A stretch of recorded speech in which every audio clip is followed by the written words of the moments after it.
चत्वारि शृङ्गा त्रयस्य पादा द्वे शीर्षे सप्तहस्तास्य त्रिधा बद्धो वृषभोरुरवीत् महो देवो मर्त्या आविवेश सप्तमिव तितमुना पुनन्तु यत्र धीरा मनसा वाचमकृत अत्रासखायः सख्यानि जानते भद्रैषां लक्ष्मीर्निहिताधिवाचि उपासनीयं यत्नेन शास्त्रं व्याकरणं प्रदीपभूतं सेवासां विद्यानां यदवस्थितम् इदमाद्यं पदस्थानं सिद्धिसोपानपर्वणा इयं सा मोक्षमाणानाम् अजन्मा राजपद्धतिः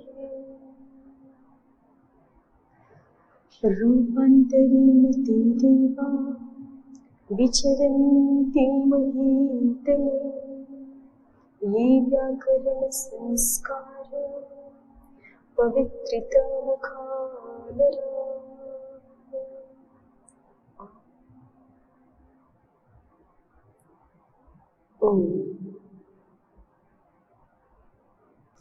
पशुपशान्वित में प्रकरण हम देख रहे थे।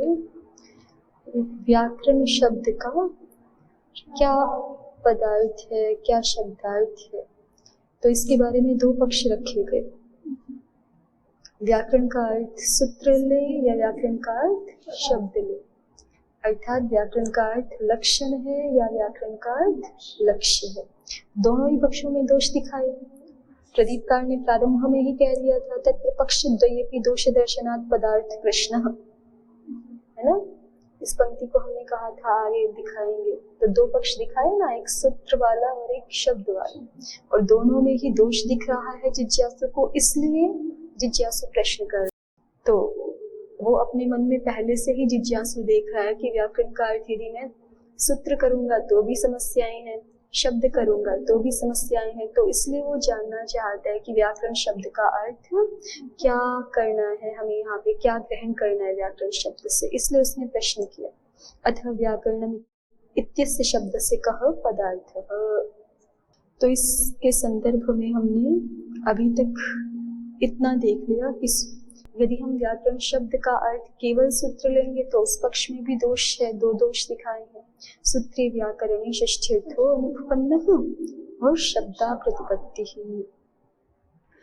और यदि दूसरा पक्ष लेते हैं एवं तर्हि शब्दः, तो उस पक्ष में दोष दिखाए थे शब्दे ल्युडर्थः भवेच्च तद्धितः प्रोक्तादयश्च तद्धिताः। इस दूसरे पक्ष में समाधाता ने शब्दे ल्युडर्थः, ये जो पहला दोष था इसका समाधान कर दिया था। तो बाकी जो दोष हैं भवेच्च तद्धितः प्रोक्तादयश्च तद्धिताः, ये दूसरे पक्ष में है ये दोनों दोष, और जो प्रथम पक्ष का दूसरा दोष है वो भी इसमें है, शब्दा प्रतिपत्ति ही। तो कुल मिलाकर के ये रहा कि दोनों पक्षों में अभी दोष बने हुए हैं। तो इसलिए समाधाता ने तीसरा पक्ष प्रस्तुत किया एवं तर्हि लक्ष्य लक्षणे व्याकरण। इसलिए लक्ष्य और लक्षण दोनों मिलके समुदित रूप से व्याकरण शब्द का अर्थ होते हैं, न केवल सूत्र और न ही केवल शब्द। ऐसा कहा लक्ष्य लक्षणे व्याकरणम। तो इस पक्ष में भी जिज्ञासु ने दोष दिखाया कि भले ही लक्ष्य लक्षणे व्याकरणम ये अर्थ हम व्याकरण शब्द का कर लें, दोष आएगा। वो जो पहला आपका दोष था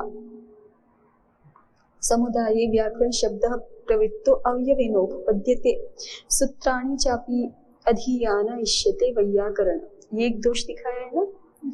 इसका क्या अभिप्राय हुआ? क्या बोलते हैं, जो केवल सूत्र को स्मरण रहते हैं तो उनको भी हम मर्यादा में ऐसा कह नहीं पाएंगे। कहना चाहते हैं लेकिन कह नहीं पाएंगे यदि व्याकरण का अर्थ लक्ष्य और लक्षण ये समुदित ही है तो, है ना। तो इस दोष का समाधान कर दिया कि ये तो दोष नहीं है, क्योंकि समुदाय में प्रवृत्त शब्द एक देश में एक अवयव में भी प्रयुक्त हो जाते हैं। तो इसलिए भले ही लक्ष्य लक्षण दोनों को मिला करके व्याकरण कहते हैं, लेकिन फिर भी हम लक्षण मात्र को भी व्याकरण कह सकेंगे इस तरह का प्रयोग करने के लिए। तो इस तरह से ये जो तीसरा पक्ष है लक्ष्य लक्षणी व्याकरण, इसको रख लिया, इसमें कोई दोष नहीं है ना। एक दोष दिखाया था, उसका समाधान कर दिया, तो इसलिए इसमें अब दोष है नहीं। ठीक है। अब प्रथम पक्ष को फिर से स्थापित कर रहे थे आचार्य, अथवा पुनरस्तु सूत्र, या फिर ऐसा समझिए कि हमने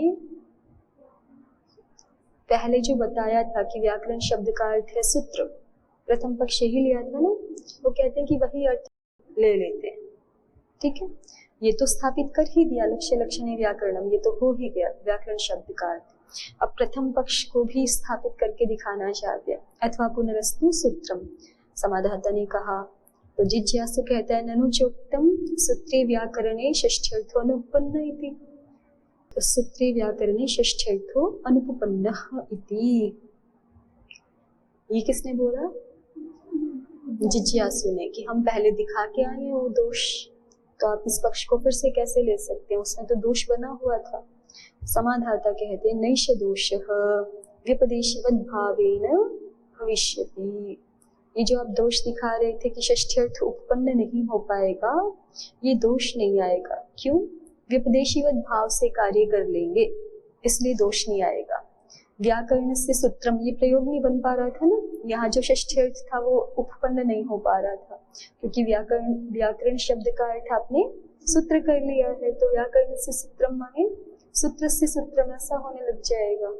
ठीक है, माने एक ही वस्तु है, व्याकरण और सूत्र एक ही वस्तु है, और एक वस्तु में षष्ठी विभक्ति का प्रयोग नहीं होता है। कम से कम दो होने चाहिए, षष्ठी विभक्ति का प्रयोग होने के लिए दो भिन्न पदार्थ होने चाहिए, तब षष्ठी का प्रयोग होता है।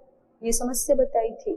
तो इसका समाधान समाधाता कर रहे हैं नैष दोषः व्यपदेशिवद् भावेन भविष्यति। ये दोष नहीं आएगा, व्यपदेशिवद् भाव से समाधान हो जाएगा। कैसे? प्रदीप देखिए, प्रदीपः व्यपदेशिवद् भावेनेति यथा राहुः शिरः इति एकस्मिन्नपि वस्तुनि शब्दार्थ भेदाद् भेद व्यवहारः एवं इहापि व्याकरण शब्देन शास्त्रस्य व्याकृति क्रियायां करण रूपत्वम् उच्यते। सूत्र शब्देन तु समुदाय रूपता इति भेद व्यवहारः उपपद्यते। एक उदाहरण देकर के समझाया इन्होंने। राहुः शिरः, जब देवताओं और असुरों ने मिलकर के समुद्र मंथन किया था ना, तो उसमें दोनों कर रहे थे मंथन मिल करके, देवता भी और असुर लोग भी। तो उसमें से जब अमृत निकला तो फिर झगड़ा होने लगा ना कि हम पिए हम पिए। तो फिर भगवान विष्णु जी ने विश्व मोहिनी रूप धारण करके जो है वो थोड़ा मतलब एक तरह से छुपा के पता, जिससे कि असुर विमोहित रहे, देख रहे थे असुरों की तरफ और अमृत पिला रहे थे देवताओं को। ठीक है, और असुर जो है वो विश्व मोहिनी रूप है, तो उसमें उतने ज्यादा वो उनकी बुद्धि आसक्त हो रखी थी, मोहित हो रखी थी कि उनको पता नहीं चल रहा था कि ये हमें नहीं पिला रही।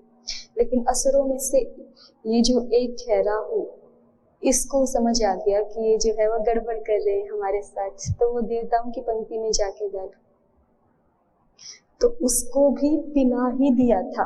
लेकिन जैसे ही पिलाया तो तुरंत दूसरे देवताओं ने संकेत किया कि ये तो हम में से कोई नहीं है।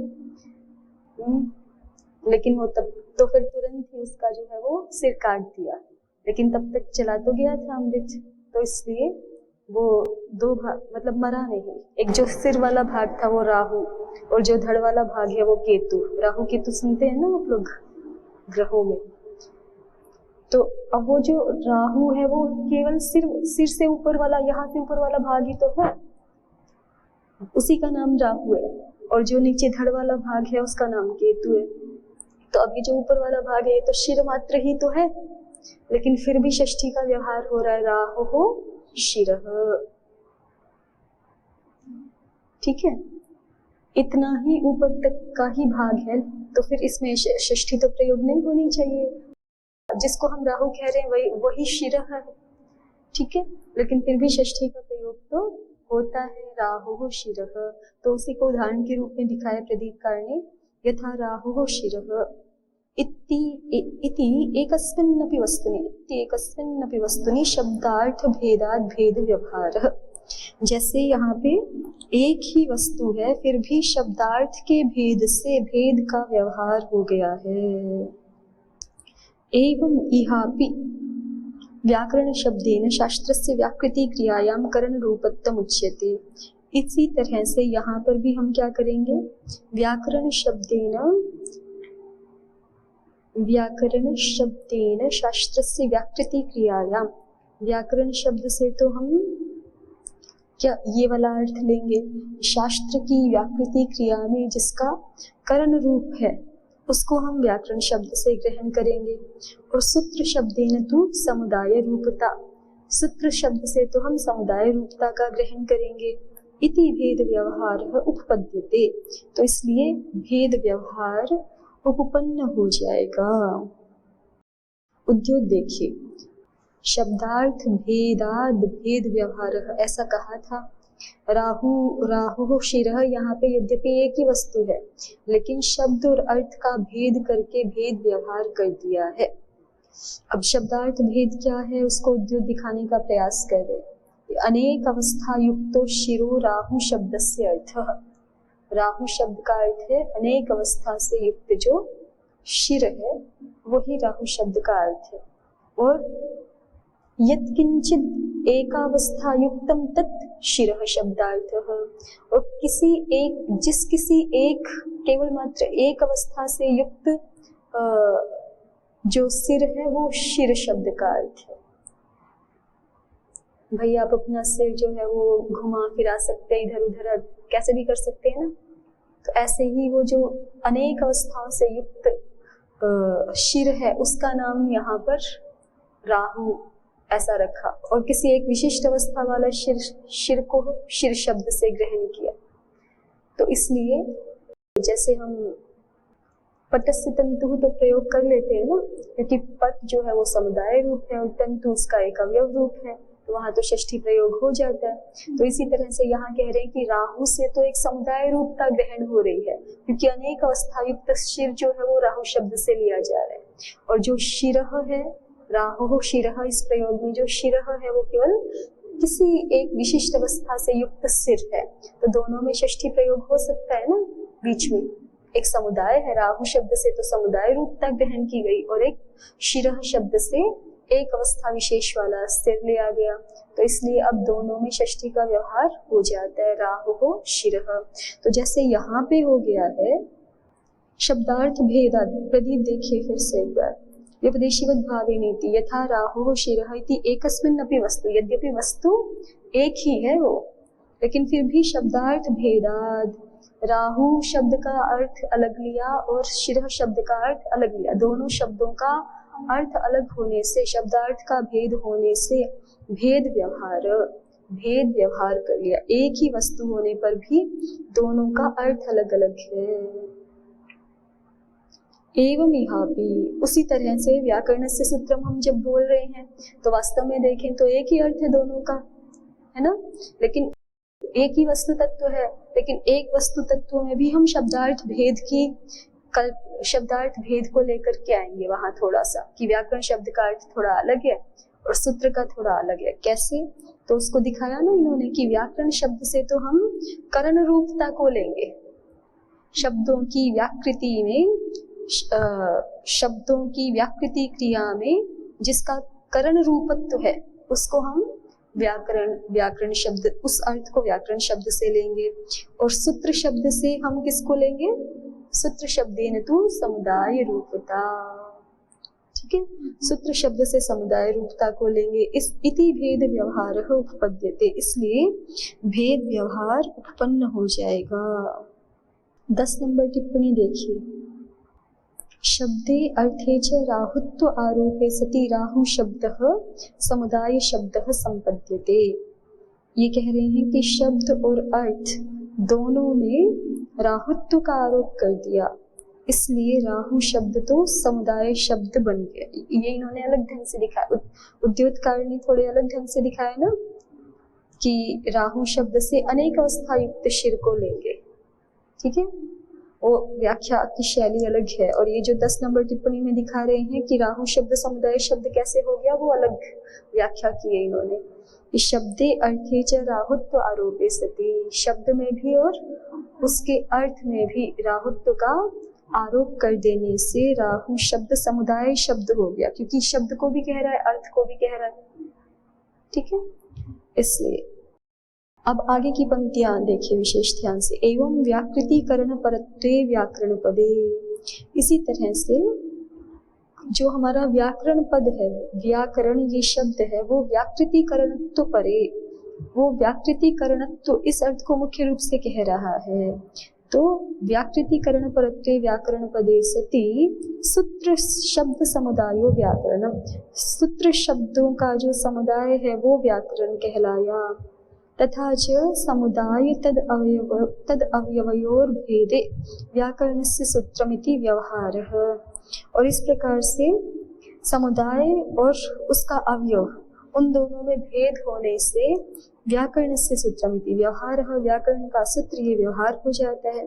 पूर्वम समुदाये रूढ़िर व्याकरण शब्दस्य उक्ता इदानीं तु आरोप इति पक्षयोर भेदः।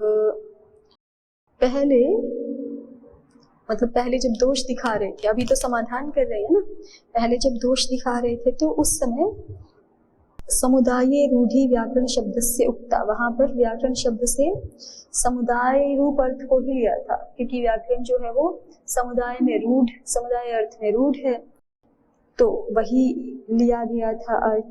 इदानीं तु आरोप, लेकिन इस अभी जो व्याख्या की जा रही है उसमें तो हम व्याकरण शब्द से आरोप रूप अर्थ ले रहे हैं, व्याकरण शब्द से हम करण रूपता मात्र को ग्रहण कर रहे हैं और सूत्र शब्द से समुदाय रूपता को ग्रहण कर रहे हैं। तो व्याकरण से सूत्रम अर्थात सूत्र से सूत्रम ये अर्थ हुआ, लेकिन फिर भी यहाँ पर एक सूत्र का अर्थ तो है समुदाय रूपता और दूसरे सूत्र शब्द का अर्थ है व्याकृति परत्वम, व्याकृतीकरण परत्वम। ठीक है, इसलिए षष्ठी का व्यवहार हो जाएगा। यहाँ पे उद्योत में देखिए आगे, चलिए उद्योत एक बार फिर से देखिए। अनेक अवस्था युक्तम शिरो राहु शब्दार्थः यत् किंचिद अवस्था युक्तम तत् शिरः शब्दार्थः। तादृश राहु शब्दार्थस्य माने अनेक अवस्था से युक्त जो राहु शब्दार्थ है उसका तादृश शिर पदार्थ अवयवः, वह शिर पदार्थ अवयव हो जाएगा जो एक अवस्था से युक्त है। इति षष्ठ्यर्थ उपपत्ति, तो इसलिए षष्ठ्यर्थ उपपन्न हो जाएगा। ये तो ठीक है, देख लिया। आगे व्याकरण से सूत्रम में कैसे होगा उसको देखिए। सूत्र शब्देन तु समुदाय रूपता इति अनेक अवस्था युक्त से तस्य व्याकृति क्रिया करणावस्था विशिष्टम अवयवः। अनेक अवस्था युक्त तस्य सूत्र शब्द से समुदाय रूपता अर्थ लिया है ना, समुदाय रूपता ली है तो मतलब अनेक अवस्था युक्त सूत्र है। जब हम सूत्र से सूत्रम बोल रहे हैं तो पहला सूत्र शब्द समुदाय रूपता को दिखाते हैं और वो समुदाय रूपता में अनेक अवस्था युक्त सूत्र है। ठीक है, और फिर जो दूसरा सूत्र शब्द है उससे केवल व्याकृति क्रियाकरण विशिष्ट अवस्था वाला एक अवयव लिया गया है। व्याकृति, आगे देखिए शब्द लिखे हैं यहाँ पर, अनेक अवस्था युक्त तस्य सूत्रस्य व्याकृति क्रियाकरण अवस्था विशिष्टम अवयवः, उसका अवयव विशेष कौन हो गया? व्याकृति क्रियाकरण अवस्था विशिष्ट अवयव हो गया। इति तद्रूपावयवस्य अयं समुदायः, इसलिए उस रूप वाले अवयव का, किस रूप वाले अवयव का? व्याकृति क्रियाकरण अवस्था विशिष्ट रूप वाले अवयव का ये समुदाय है। तो दो अलग अलग हो गए ना, एक से समुदाय को ग्रहण कर रहे हैं, एक से अवयव विशेष को ग्रहण कर रहे हैं, तो इसलिए यहाँ पर भी षष्ठी अर्थ उत्पन्न हो जाएगा। ईदृशे स्थले विकल्पात्मकम ज्ञानम वस्तुशून्यमेव।